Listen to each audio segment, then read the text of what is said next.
Advocate हूँ। दो communities जो भारत में रहती हैं, दो कम्युनिटीज जो भारत में रहती हैं, मेजोरिटी कम्युनिटी 80% जिसको कहते हैं हिंदूज और 20% मुस्लिम्स, उनके बीच में गलत या सही ये भावना है कि इस्लाम जो फैला था वो तलवार के जोर से फैला था। हिस्टोरिकल फैक्ट है या ये मिथ है कह नहीं सकते, लेकिन क्या ये सच है कि 3000 से 6000 तक हिंदू मंदिरों को गिरा के मस्जिद में बदला गया? क्या ये सच है कि स्पेशली औरंगजेब के वक्त में हजारों लाखों हिंदुओं को जबरदस्ती उनके जनेऊ काट के उनको मजबूर किया गया कि वो मुसलमान बने? नंबर 2, जो कि आज के समय के अनुसार एक सवाल मैं पूछ रहा हूं, हिंदुओं पर हिंदू मैरिज एक्ट लागू है, जिसकी परिभाषा में सिवाय क्रिश्चियंस और मुस्लिम को छोड़ के बुद्ध, जैन को, सिखों को सबको शामिल किया गया है। क्या मुसलमानों का ये कहना नहीं बनता कि आप सबको शामिल करते हैं हिंदू मैरिज एक्ट में, इसका नाम बदल के एक ऐसा एक्ट बनाया जाए जो सब पे लागू हो, या इसके अल्टरनेटिवली एक यूनिफॉर्म सिविल कोड जो दोनों धर्मों के अच्छे टेनेट्स को शामिल करे, उसको लागू किया जाए। एक चीज मैं ये समझता हूं कि मुस्लिम लॉ में जो विल है, जिसके अंदर ये लिखा है कि 1/3 से ज्यादा कोई विल नहीं कर सकेगा, इसका मैं इनकॉर्पोरेशन अगर यूनिफॉर्म सिविल कोड बनता है तो मैं चाहूंगा कि वो हिंदुओं पे भी लागू हो। ये नहीं है कि हिंदू मैरिज एक्ट को अगर इंडियन मैरिज एक्ट में बदला जाए तो मुसलमानों पे लागू हो और हिंदुओं पे कोई चीज ना आए। मुझे इस्लाम में ये चीज बहुत अच्छी लगी। ऐसे ही कोई यूनिफॉर्म सिविल कोड के लिए ये मुस्लिम आगे क्यों नहीं आ रहे, इसकी वजह मुझे बताई जाए। भाई साहब ने 3 सवाल पूछे एक सवाल में। पहला सवाल के हिस्ट्री से पता चलता है कि इस्लाम तलवार के जोर पे फैला कि नहीं, लेकिन ये मुझसे पूछ रहे क्या ये हकीकत नहीं है कि 3000 से ज्यादा मंदिरें गिराई गई थी और मस्जिद बनाए गए और बहुत से लोगों का कत्ल किया गया? ये बिल्कुल गलत है, अफवाह है। ये मैं कह सकता हूं कि कुछ मंदिरें शायद गिराई गई होंगी, इससे मैंने कहा एक भी मंदिर नहीं गिराई गई। हो सकता है कि कुछ मुसलमान अपने आप को जो मुसलमान कहते हैं, उनने आके कुछ मंदिरों को गिराया होगा और मस्जिद बनाया होगा, हो सकता है। लेकिन ये कहना कि 3000 से 6000 मंदिर गिराए गए, ये बिल्कुल अफवाह है, बिल्कुल गलत है, बेबुनियाद है, बिल्कुल बेबुनियाद है। कुछ मुसलमान राजाओं ने गलत काम किए होंगे, उससे आप इस्लाम को दोषी नहीं ठहरा सकते। अगर हिटलर ने 60 लाख यहूदी को जिंदा जलाया तो मैं कह सकता हूं कि क्रिश्चियनिटी खराब है? बिल्कुल बेबुनियाद है। और हिटलर ने किया, बाइबल में तो ही लिखा रहना चाहिए। इसी तरीके से ये खाली अफवाह है। कुछ मंदिरों को शायद गिराया गया होगा, मैं ये नहीं कहता कि नहीं गिराया गया, लेकिन उसको छोटी चीज को लेके उछाला जाता है मीडिया में और किताबें लिखी जाती है। आप देखो टीपू सुल्तान के खिलाफ आ गए। आज भी आप जाएंगे मैसूर के अंदर, उसके आजू बाजू आप देखेंगे तो टीपू सुल्तान के जो आंगन के अंदर है उसके अंदर मंदिर है।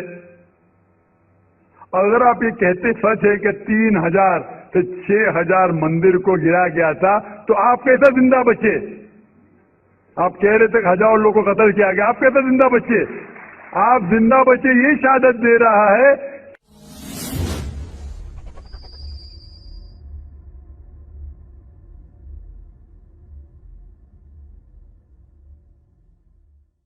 कि मुसलमान तलवार के जोर पे नहीं फैला। अगर ये सच होता था, आपने कहा हजारों लोग का कत्ल किया, कुछ लोग का शायद कत्ल किया। देखो, हर मजहब में there are black sheeps in every community. कुछ लोग हर मजहब में खराब निकलते हैं, वो मजहब की गलती नहीं, वो मजहब के मानने वाले की। क्रिश्चियन में आपको कुछ खराब लोग मिलेंगे, मुसलमान में मिलेंगे, हिंदू में मिलेंगे। अभी आप देखेंगे हिंदुस्तान के मुसलमान कुछ लोग ड्रग में डील करते, ड्रग में धंधा करते।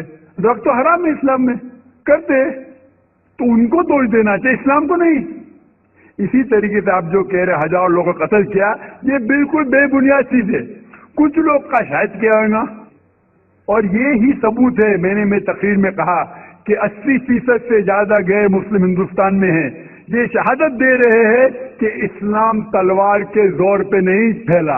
आप लोग को क्यों छोड़ा उन लोग ने? आप उनके रिश्तेदार तो नहीं थे ना, आपको क्यों छोड़ा? 800 मिलियन 80 करोड़ गैर मुस्लिम को छोड़ा क्यों उनने? क्यों छोड़ा? अगर दमी था हुकूमत की 1000 साल, सब लोग को मुस्लिम बनाते थे। इससे ये जाहिर होता है कि इस्लाम तलवार के बलबूते पे नहीं फैला। कई लोग, कई गैर मुस्लिम इस्लाम से मुतासिर होके उन्होंने इस्लाम कबूल किया। तो ये कहना बिल्कुल गलत है। आपका दूसरा सवाल कि हमें क्या करना चाहिए? ये एलाइडा लॉ नहीं होना चाहिए, सब एक ही कॉमन सिविल कोड होना चाहिए, और सब मजहब की अच्छी चीजें लेके कॉमन सिविल कोड करना चाहिए। मैं आपके बिल्कुल साथ हूं। बाकी मुसलमान शायद आपके खिलाफ होंगे, मैं आपके साथ हूं। क्यों मैं साथ हूं आपके?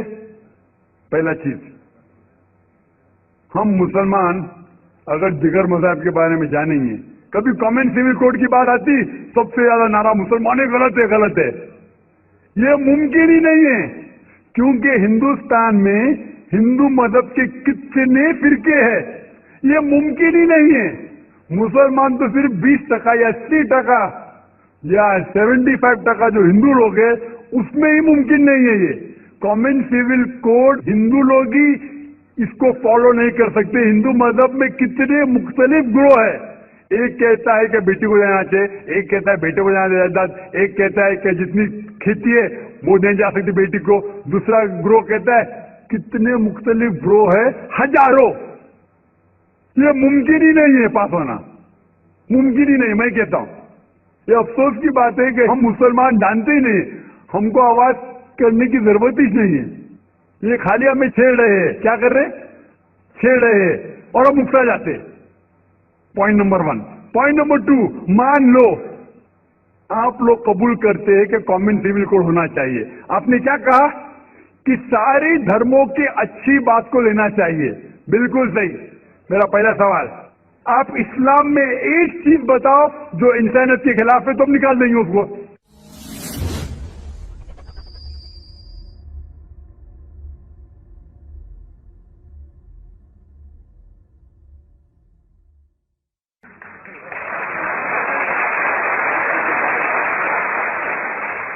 आपका ये कहना बिल्कुल सही है कि बाकी मज़ाहिब की अच्छी चीजें जो है, मिसाल के तौर पे मैंने तकरीर की similarities between Hinduism and Islam, तो जो अच्छी चीजें हिंदुइज्म की मैं ले चुका हूं। Similarities between Christianity and Islam, जो अच्छी चीजें इस आयत में ले चुका हूं। मैं ये पूछना चाहता आपसे, एक चीज जो इस्लाम में खराबी है वो तो बताओ मुझे, तो उसको निकालेंगे ना। लेकिन मंच के ऊपर जब डिबेट होएगा इंशाअल्लाह मैं आऊंगा इंशाअल्लाह। हाँ, मंच पे जब डिबेट होएगा कि हम क्या करेंगे, हर मज़ाहिब की अच्छी चीज लेंगे। तो मैं ये चाहता हूं कि इस्लाम की तरफ से उस मंच पे, उस स्टेज पे इंशाअल्लाह मैं आऊंगा। ये चैलेंज है। कोई भी शख्स हिंदुस्तान में हो, मिनिस्टर हों दो, कोई भी स्वामी हों दो, कोई भी शंकराचार्य हों दो, इंशाअल्लाह मैं तालिब इल्म हूं इस्लाम और दीगर मज़ाहिब का।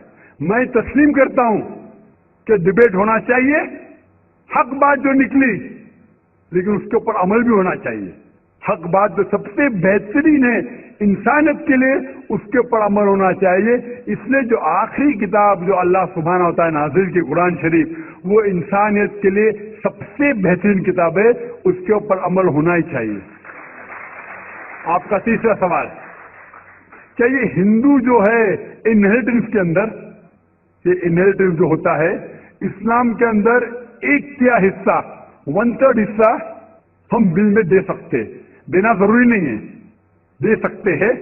اسلام کے جو ول کے اندر جو آتا ہے انہیریٹنس, وہ قرآن کی آیت سورہ نساء کی سورہ نمبر 4 آیت نمبر 11, 12 اور 176, اس میں کہا گیا ہے کہ جو بھی آپ کی جائیداد ہے, اللہ سبحانہ تعالیٰ کہہ چکا ہے کہ آپ کے بیٹے کو بیٹیوں سے ڈبل ملے گا.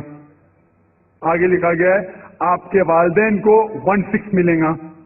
صرف اگر بچے ہیں تو والد والدہ کو دونوں کو 1/6, اگر بچے نہیں ہیں تو والدہ کو 1/3. آگے بڑھتی آیت نمبر 12 پہ لکھا ہے کہ آپ کی بیویاں جو آپ کے لیے چھوڑیں گی, اگر بچے نہیں آپ کو آدھا ملے گا, بچے ہیں تو 1/4 ملے گا. آپ جو آپ کے بیویاں کے لیے چھوڑتے ہیں, بچے نہیں تو ان کو ملے گا 1/4, 1/4. بچے ہیں تو 1/8, 1/8. یہ ڈیفیکلٹ ہے یاد رکھنا, آپ جا کے ریفرنس دیکھ سکتے, سورہ نساء سورہ نمبر 4 آیت نمبر 11 سے 12. اور اس کے بعد اگر آپ کس کو ول کرنا چاہتے ہیں اپنی جائیداد, میکسیمم 1/3. لیکن یہ ول جو کریں گے آپ, یہ ان لوگوں میں سے نہیں ہونا چاہیے.